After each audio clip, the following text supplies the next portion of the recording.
ये लगता है कि ये इतने सुकुमार हैं और इतने सुकुमार होकर के ये पैदल कैसे चल सकते हैं, और पैदल चल करके इतनी दूर ये कैसे आ सकते हैं। जनक जी को विश्वास नहीं। तो जनक जी ने कहा कि कथम पद्भ्यामिह प्राप्तौ, कथम पद्भ्यामिह प्राप्तौ, ये अपने पैरों से चलकर इतनी दूर कैसे आए, और अगर आए तो किमर्थम, क्यों आए, कस्य वामुने, किसके लिए आए, इनके आने का प्रयोजन क्या है। जनक जी महाराज मन में सोचते हैं कहीं ऐसा तो नहीं कि ऐसे सुंदर सुकुमार राजकुमार चक्रवर्ती सम्राट दशरथ के पुत्र यहां तक पैदल चल करके आए मुनि के साथ में, कहीं ऐसा तो नहीं कि मेरी बेटी के लिए इतनी दूर चल करके आए, यही मेरी बेटी के होने वाले वर हैं। यह सब कल्पनाएं जनक जी के मन में होने लगी राम जी को देख करके। कथम पद्भ्यामिह प्राप्तौ किमर्थम कस्य वा मुने। फिर तो श्री जनक जी महाराज ने विश्वामित्र जी के रहने ठहरने की सारी व्यवस्था की, और श्री जनक जी महाराज सब व्यवस्था सौंप कर सेवकों को महल में पधारे। जनक जी महाराज जब जाने लगे, साथ में सतानंद जी भी आए थे, जनक जी के कुल पुरोहित। जब सतानंद जी को पता चला कि ये दशरथ नंदन राम हैं, तो शतानंद जी ने विश्वामित्र जी से कहा, मुनिवर, इन्हीं के द्वारा तो मेरी मां का उद्धार होना था, अहिल्या का। क्या आपने इनको मेरी मां से मिलाया? अपिते मुनि शार्दूल मम माता यशस्विनी। शतानंद जी कहते हैं, हे मुनिवर, मेरी मां दर्शिता राजपुत्राय तपो दीर्घमुपागता, दीर्घ काल से तप करती हुई, पापों का प्रायश्चित करती हुई मेरी मां इनकी प्रतीक्षा कर रही थी। क्या आपने इनको मेरी मां का दर्शन कराया? मेरी मां का उद्धार इनके द्वारा हुआ। विश्वामित्र जी ने सारी कथा बताई। सुन करके शतानंद जी बड़े प्रसन्न हुए, इन्होंने मेरी मां का उद्धार किया। अब शतानंद जी सोचने लगे, मैं किसकी प्रशंसा करूं, विश्वामित्र जी की करूं कि राम जी की करूं। शतानंद जी ने सोचा, अगर मैं राम जी की प्रशंसा करूं तो विश्वामित्र जी मन में सोचेंगे लेकर के आने वाले तो हम थे, अगर हम इनको लेकर के ना आते तो तुम्हारी मां का उद्धार कहां होता।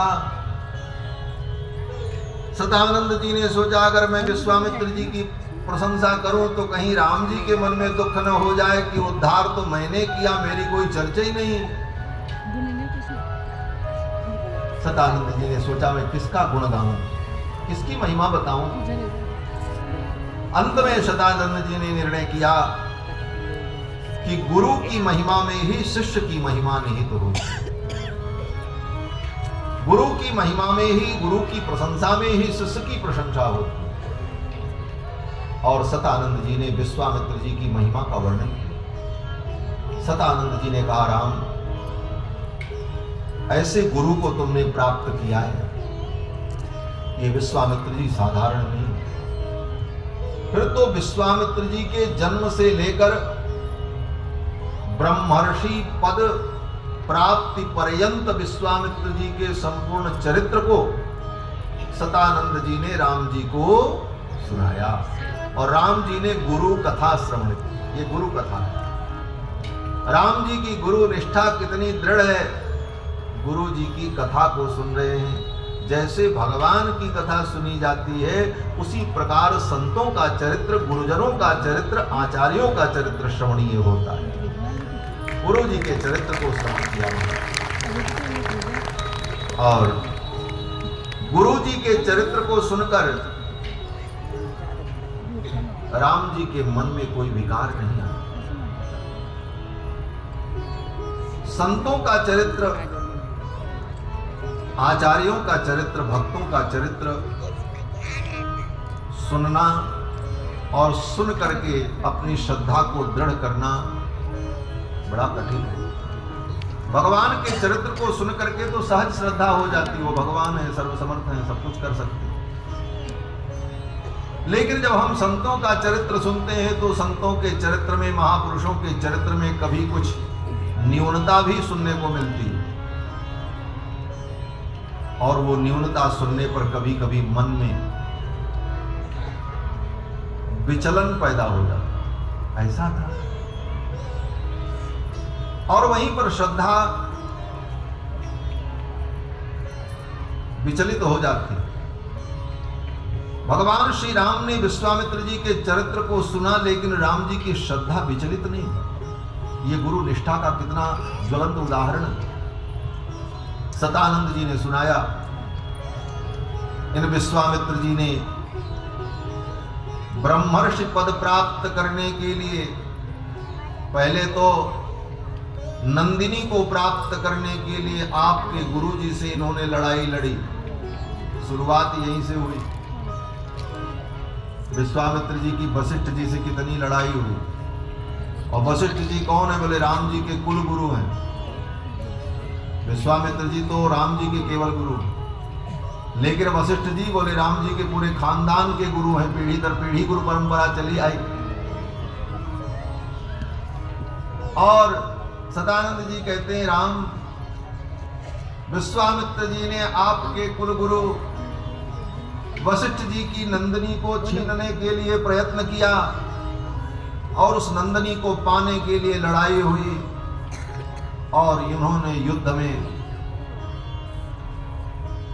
वशिष्ठ जी के अनेक पुत्रों को मार डाला। वशिष्ठ जी के 100 पुत्रों को मारा था विश्वामित्र जी। दूसरा कोई शिष्य होता तो कहता, अरे ये ऐसे थे, हमारे आचार्य के इतने पुत्रों को मार डाला। उसकी निष्ठा विचलित हो गई। सदानंद जी ने कहा, त्रिशंकु को स्वर्ग पहुंचाने के लिए इन्होंने अपनी तपस्या दांव पर लगा दी। इनकी तपस्या को देख करके इंद्र को भय हो गया, और देवराज इंद्र ने मेनका अप्सरा को भेजा कि जाओ इनकी तपस्या भंग करो। मेनका आई, और मेनका को देख करके विश्वामित्र जी मोहित हो गए। और फिर विश्वामित्र जी ने मेनका से कहा, अब जब तुम आ ही गई हो तो अब यहीं रहो, कहीं मत जाओ। और 100 वर्षों तक मेनका विश्वामित्र जी के आश्रम में रही। और उसी काल में मेनका ने शकुंतला को जन्म दिया, एक कन्या पैदा हुई। ये सब कथा सतानंद जी ने राम जी को सुनाया। लेकिन इतना सब सुनने के बाद भी राम जी के मन में कोई विचलन नहीं, विश्वामित्र जी के प्रति अश्रद्धा नहीं।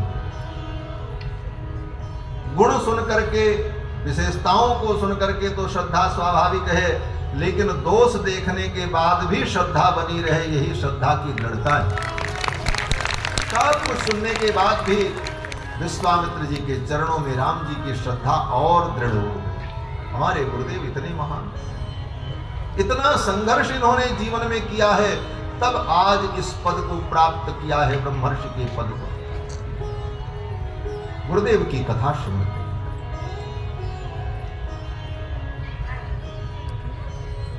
सतानंद जी महाराज विश्वामित्र जी का चरित्र सुना करके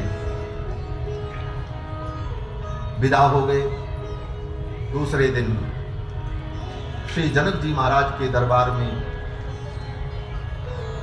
सभी लोग एकत्रित हुए।